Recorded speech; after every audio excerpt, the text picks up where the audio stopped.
This workshop is about students who are dually identified as gifted first, and we always say that first. And then, oh, by the way, they might have another identified exceptionality, and that can be having Asperger's syndrome, having a learning disability, having mood disorders or panic disorders, or sensory integration issues. So it's those gifted kids who don't look like our typical gifted kids. We'll be talking about how to recognize characteristics of those students and how do you begin to explore that in your classrooms or with your own children.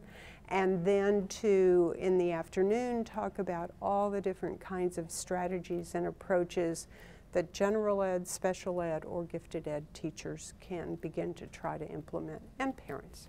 We've talked about it in the field of gifted education as sort of, in fact, we call special populations, and that always sounds like there are so few of them that we can barely think about them. And we're recognizing how many more students are like that than we had initially thought. And gifted ed is like one end of a bell-shaped curve of ability, and yet special ed is down dealing with, I'm struggling in academics, or I don't have my social acts together. And these kids live at both ends. And so I think it's a great way to talk about collaboration among special educators and gifted educators. And then these kids live in general ed. So to me, they're the perfect child in terms of how can we bring everybody together to meet the needs of a kid. I raise and have a twice exceptional daughter. I have a learning disability myself, so I think I can relate.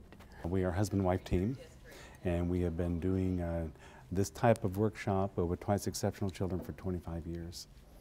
One of the unique parts about Elizabeth and myself, Elizabeth is the university component of our team, and I'm the public school component of our team. So she brings in all of the theoretical and all the philosophical, plus the research aspects, and I bring in the classroom experience and the practical components. So she finds the research and looks at here's some things that really need to be embedded into a curriculum for twice exceptional children, and then together we put it into concrete practice and implement it with the children themselves. That's the reason we're in Twice Exceptional. She is 32 years old now, and Twice Exceptional never goes away.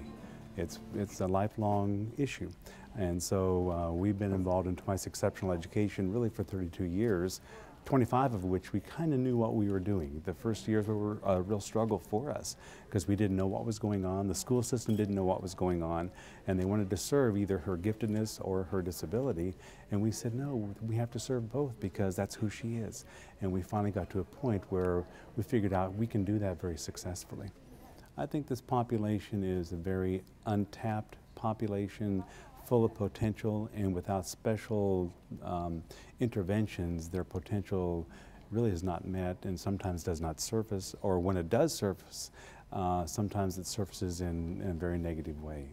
So that early intervention with a twice exceptional child and pulling out their gifts or trying to get them to use their gifts to overcome some of their challenges is very, very important.